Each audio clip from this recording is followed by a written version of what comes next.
I approach Mahdawiyat or Mahdism in a way as a neglectful person, that I'm not a true muntadir, I'm not a true awaiter of the Imam. I've said this time and time again, waiting for the Imam doesn't mean you wait for something like you wait for a flight or wait, for example, a specific meeting to happen. Awaiting for the Imam means that you are preparing and you're doing something. Because the example of the Imam is the example of Kaaba, as we have from Imam Ali alayhi salam when Abu Amr had a meeting with Sayyidatul Fatima Zahra alayhi salam and asked, why did the Imam sit and not fight, for example, for his right? And she says that the mathalul imam kamathalil Kaaba tu'ta wa la ta'ti in narration. The example of the Imam is the example of the Holy Kaaba. That people need to go to Imam Ali. Imam Ali does not need to come to them. The Kaaba is a situation, is in a place where people go and do Hajj. The Kaaba does not come to Los Angeles, for example, even though we wish if many people could pay it and do a super Hajj trip package that you just do it here, they would. But you have to go all the way there, get a visa or whatever, and prepare and wear ihram, and change yourself in order for you to become a true Haji, for example. The example of the Imam is the same thing, Imam Ali alayhi salam.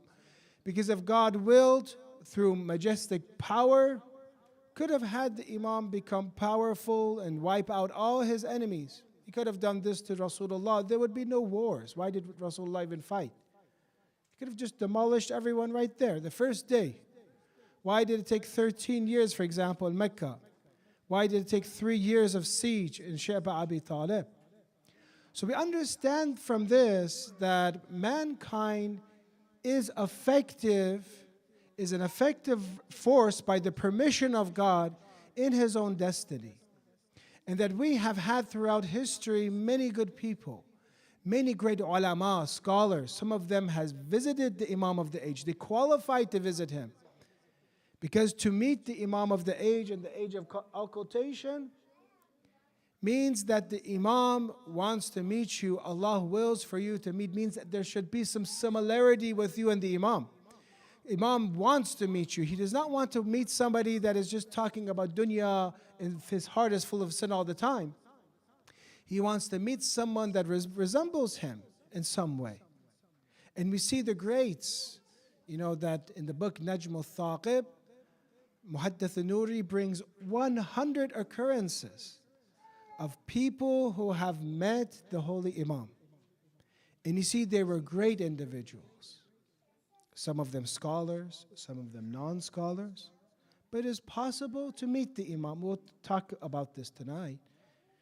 But the fact is that we have to become good. We have good individuals. We have 100 people in Najm al-Thaqib, but the Imam didn't come. Why?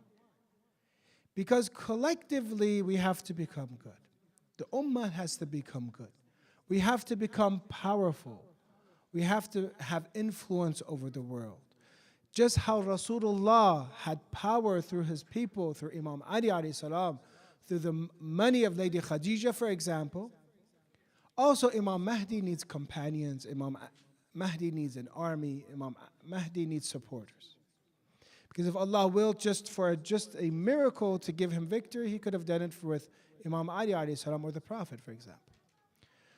So to truly be a muntadir of Imam Mahdi, and this is one of the two parts when you open up Shia Islam. One is the belief in the love of Imam Hussein alayhi salam that sets us apart from other madahib. The other is the true intidar of Imam Mahdi. Other madahib have, group schools of thought have traditions, hundreds of traditions about Imam Mahdi. But we are taught in our tradition to await for him, to prepare for him. And no other group is preparing for him as much as the 12 Imamis, the 12ers. Because this is an integral part of Shiism. Love of Imam Hussein alayhi salam, one, and intidar al-faraj, and waiting for the faraj and the reappearance of Imam Mahdi the second. When we look at the different concepts and the way that we can define this intidar, waiting, there is actually, if we say, and I'm going to use this term here, idtirar should be what is actually what we should be in, a sense of idtirar. What does idtirar mean? Sometimes they define this as emergency. For example, the emergency door, for example, right? Sometimes you can translate this as a crucial need, a vital need. You're muttar, for example. You have no way, you have to have this. Your salvation, your life depends on this thing. When you look at Marhum Kulaini in his book, Al-Kafi, when he introduces imamat, he brings the chapter, not ithbatul, for example, hujjah. He mentions it as ithtirar, the need, the crucial need for the imam. Not that we just have to prove the imam, that each and every one of us have to truly believe that there is a vital need in us that can only be satiated by the existence and the connection to the imam of the age. That we have to look at this time period that we're in, the ghaibat, the occultation of the imam, and see this as other waste of time for us. To see this as dhulm and jawr, as the traditions say, oppression and injustice and suffering. Either that is a physical loss, as we see today, for example, after 4 months of bombardment of Gaza, more than a few nuclear weapons, for example, in terms of tonnage dropped on them. And now suffering, pushing them to Rafah from the north, all the way from the middle and to the south to a corner, and threatening to invade this area. And yet you see the children, for example, malnourished, not enough food, because they have blocked off any food. You know, these agencies where you give food, or these websites that you organizations that you prepare food, they say, for example, that, you know, we will give this food to Gaza later on. They cannot. Or if they give it to the West Bank. There's no humanitarian food, from as far as I know. It is very limited to maybe only, by the UN or United Nations, and even that is stopped sometimes, comes sometimes. So there is a situation of starvation, of genocide happening in Gaza right now. How does this make us feel? Terrible.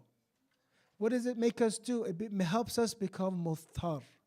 That when you make dua for the imam of the age, you do it in a way that this is crucial for me now. There's 2 ways to make dua. And it's actually Allama Tabatabai mentions that until you are muttar, your dua is not really dua. I can be, for example, healthy, happy, God, help me do this. That's okay. But then when I really am crucial and need of this thing, and I completely ask God with certainty, and I ask God that I have no other help but Him, no other hope than Him, then I've become, and I do that dua that is muttar. That is why you see many people that have seen the Imam of the age have seen him through a financial need. And that is the first case of idtirar that I want to mention tonight, is physical idtirar, monetary idtirar relating to health. That have you ever been in a situation that you want Allah to help you, and you are hopeless from everyone else? God forbid, maybe it is sickness. God forbid, maybe it's financial difficulty. You have payments, you have rent, you owe people money, and there's nothing. Nobody's going to help you. You can only ask Allah for help. That is one type of idtirar. That is the first type. This is good. It's not something bad. It is good.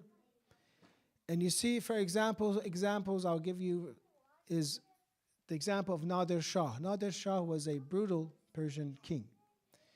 And they say that he was going through the shrine of Imam Rida alayhi salam, and he sees a blind person that has been making dua at the shrine. And he asks him, for example, how long have you been here? He says, 6 years. And he says, 6 years they've been asking Imam Rida alayhi salam, and you didn't get your hajjah. He was, again, I say, very crude and brutal king. He says, I'm going to go and come back to the shrine, and by the time I go and come back, you better get your hajjah, you better get your need, or else I'll decapitate you. I said, a cruel person. So he puts two people so this guy doesn't escape and run away. And he makes them do dua. And by the time he does ziyarah and comes back, I want to see you get your hajjah. So now this beggar, the story says, he's saying, Imam Rida, now you're serious. Now he's going to decapitate me. I was blind, but now I'm not going to live anymore. I really need your help now. They say that he goes and comes back and gets his shafa, this person. And then he mentions to him that because before, you really weren't a beggar. Now you learn to be a beggar. وَأَمَّا السَّائِلُ فَلَا تَنْهَرْ. And the person that is a beggar, a true beggar, a sa'il, فَلَا تَنْهَرْ, Allah says to Rasulullah, do not reject him. Why? Because you have to first be a true beggar. You have to truly beg. A lot of times we have needs, but we truly don't beg Allah. We truly don't wish those things. As we said, Allama Tabatawi mentions that such a dua is a real dua, that when you're muhtar, you're in need of that dua. Is that person that was making that dua, and then it gets mustajab. You see many times in Najm al-Thaqib that people that have visited and seen the Imam, it is because of that need. They were sick and the Imam comes and helps them, for example. They're in need.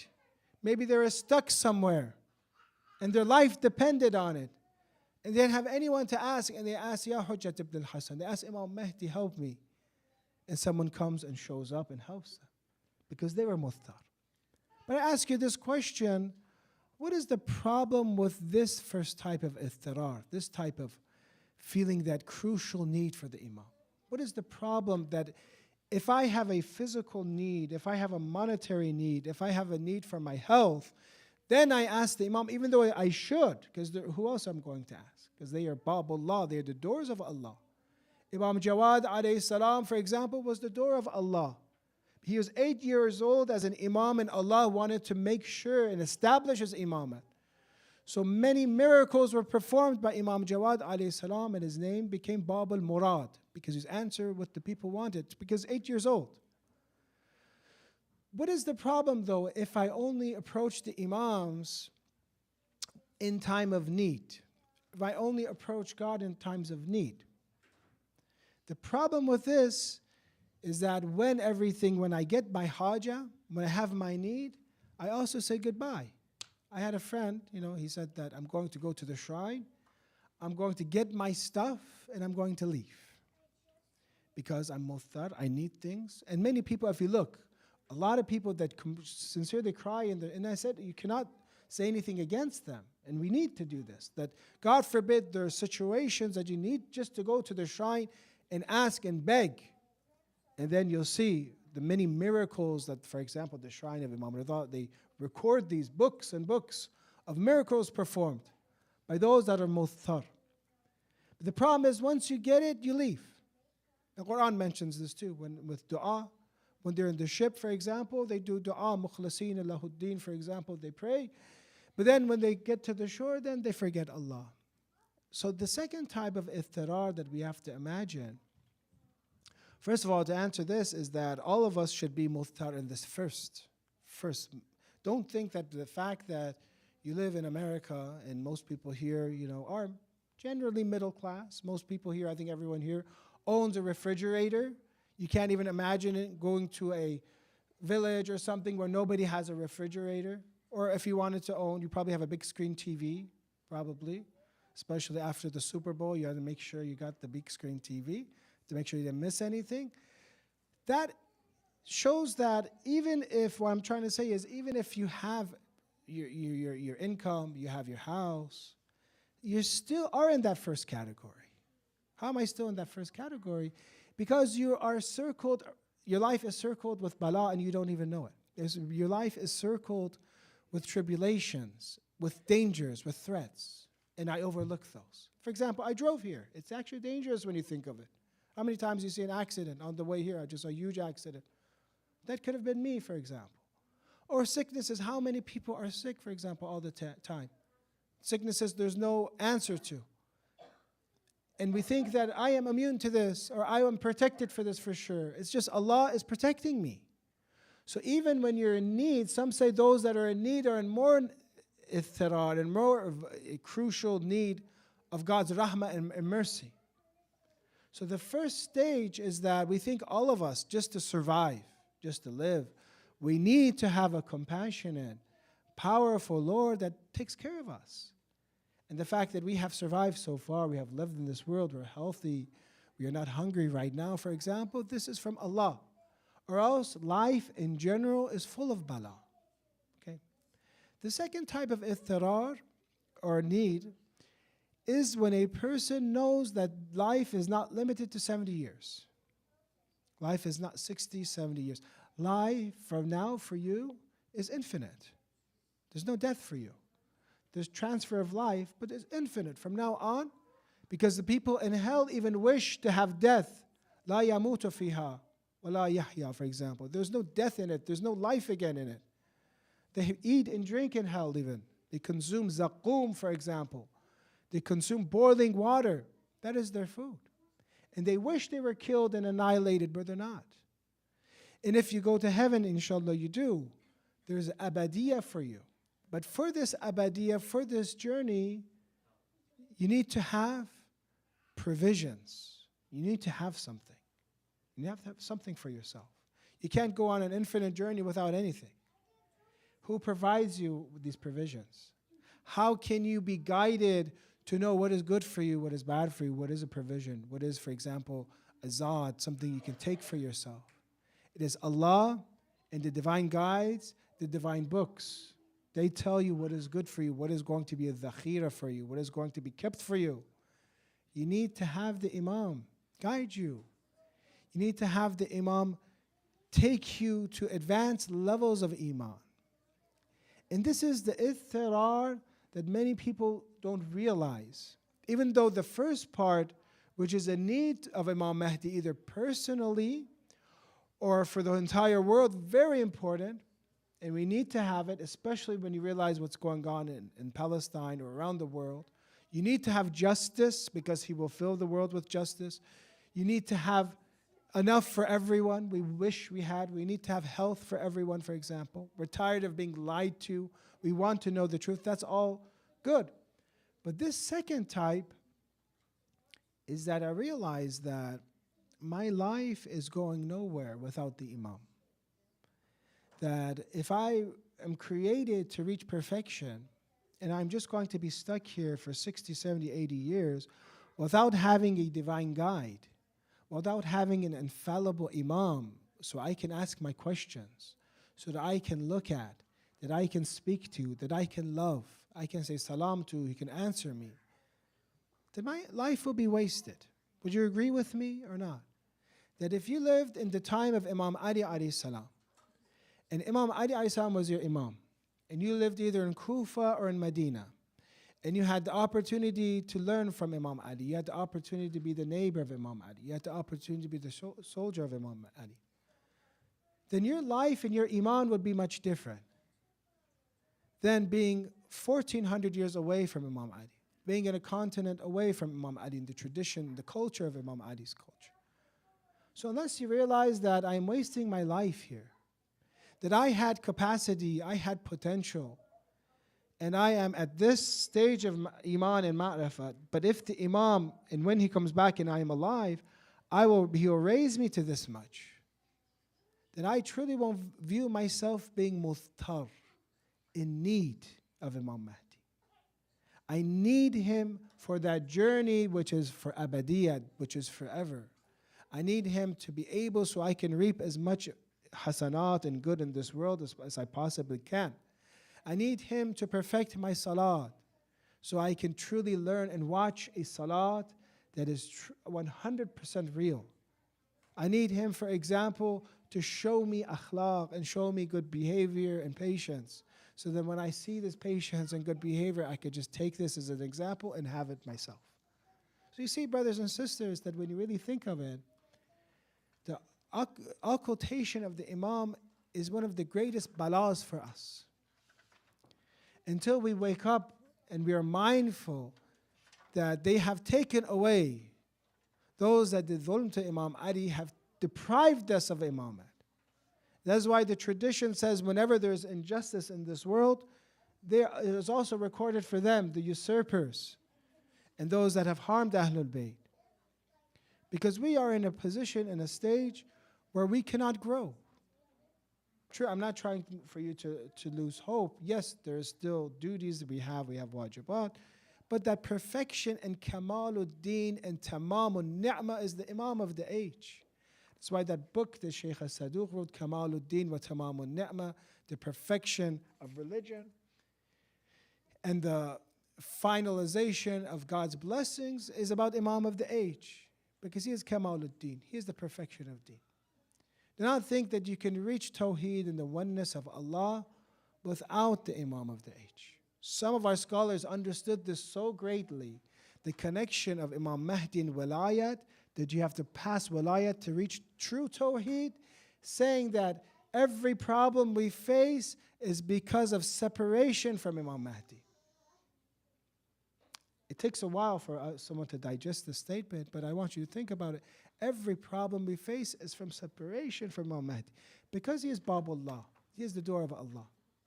This is a true way to reach Tawheed. Bina abidallah, bina ulifallah. Through us, Allah is known. Through us, Allah is worshipped. So some visited the Imam because of this second part of Ithtirar. Like Ali ibn Ibrahim Mahziyar Ahwazi.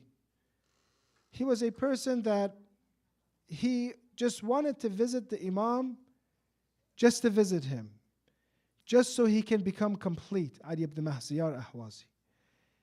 And when you look at one question before we come to his story, is it even possible to see the Imam? Look at this letter that Imam Mahdi gives to Ali ibn Muhammad al-Sambari, which is his last representative. In this book, he mentions in this letter, he mentions to him that, Bismillah ar-Rahman ar-Rahim, Ali ibn Muhammad al-Sambari was the last deputy of the Imam of the age. And some people they think that the deputies were all four together. No, there was one deputy, then there was the second one, then the third one, and then the fourth one. Each one would die. And the purpose of these deputies was so that people can get their questions answered. People can have connection to the Imam during the minor occultation. For example, when you had the first deputy, Uthman ibn Sa'id al-Amri, for example, he would take letters to the Imam, and it would be tawqi'at, it would be stamped by the Imam, and would come back to the people. Then when his son, Muhammad ibn Uthman al-Sa'id al-Amri, was the deputy, then he would take letters. Then when it was Hussein ibn Ruh, the third deputy, he would take, and then when each one would die, then it becomes time for the fourth deputy, which is Ali ibn Muhammad al-Sambri. May Allah increase the rewards of your brothers for the tragedy of your loss, as you will pass within 6 days. This letter that the Imam of the age is recorded to write to his last deputy, that in 6 days you will pass away. And he mentions to him to organize your affairs, and do not appoint someone to take your position after death. Why should you not appoint anyone? Because he is the last na'ib. He is the last representative of Imam Mahdi, the last ambassador. Total occupation has begun. And there will be no emergence until God wills. There will be a lengthy duration. And the Imam for this letter talks about our time period, what's going to happen, the time period we are stuck in. That there will be a lengthy duration, the hardening of hearts, for example, the spreading of injustice throughout the world as we see today, how much suffering, how much killing and murder has there been done, how much genocide was there in the occultation. There are time periods when people, some of the Mughal kings, they wiped out 10% of Earth's population. by murder. 10% of the earth's population. Those who will claim to, will see me, and he tells them they are liars. Call them a fabricator. They are, in a way, those who claim to see me, they're not my Shia, for example, if I understood this right. Meaning that the scholar here that I read his book is actually one of the students of Ayatollah Tabrizi, Sayyid Munir Abbas. He has a book about Imam Mahdi. If you want, you can buy it. It's about Imam Mahdi, Sayyid Munir Abbas. It's in English on Amazon. And he says that when he talks about whoever can see me as a liar, he opens this up. So nobody can see Imam Mahdi during the occultation? It's not allowed? Then what he says is, no, you're allowed to see the Imam. But to say you're his ambassador, to say that you are connected to Imam Mahdi, how some deviant groups today, they claim that they know the Imam, or they claim they are from the Imam. If you reject me, you have rejected the Imam. Some deviant groups today, Shias, they claim they're Shias. So nobody can claim to be an ambassador of Imam to say, I have a message from Imam Mahdi, or that Imam Mahdi wants something. That ambassadorship is not allowed, what Sayyid Munir Abbas says here. Not the fact that you cannot see the Imam, because we said Najm al-Thaqib, Muhaddath al-Nuri brings 100 examples of people that saw the Imam during the occultation. So is it possible to see the Imam during the occultation? Yes, it is possible. But what this hadith is talking about is for someone to say, I am an ambassador of the Imam. That whatever I say the Imam is saying, I'm bringing a message from the Imam. That is not allowed. That's specific ambassadorship. So we go to, what the story that I was going to share, parts of it, Ali ibn Mahziyar Ahwazi, who is of the second group. What is the second group of Muhtar? Those that are Muhtar for their religion. Those that are Muhtar to Imam Zaman because they need guidance. They want to reach the high levels of spirituality. So Ali ibn Mahziyar 19 times performs Hajj. And this example is his story is in the books of Hadith. He does Hajj 19 times. And because of the traditions that Hajj is complete with visiting your Imam, he wanted to complete his Hajj. He wanted to complete his faith. So he keeps going to Mecca, keeps going. Why? Because we have traditions that every year Imam Zaman, Imam Mahdi performs the Hajj. That he is there every year. So he wanted to say, I will see the Imam there. And after 19 years of going to Hajj for specifically to see the Imam, he finally thought that there's no chance. He finally got discouraged. Until finally there is some evidence for him, there is some proof that this year is a good year. This year it will happen. And he sees the Imam. And he goes and signs up or whatever to go up, and he goes to perform Hajj. He goes on the caravan. And he's waiting for signs. And there's a person there in front of the Kaaba, and he mentions to him, what are you waiting for? What are you looking for? And he says, I'm looking for the Imam that's mahjub an al-alam, for example, the Imam that is hidden from the world. I'm waiting for him. He's looking for a sign in front of the Kaaba after 19 years. And this person, whoever he is, in the books of Hadith, he says he is not hidden from the people. The people, because of their sin, are hidden from him. The people are hidden from him, because whoever we said is at that level that the Imam wants to visit, wants to see, he will visit them. So therefore, he follows this person in the Hadith and miraculously goes to a place with the Imam of the ages.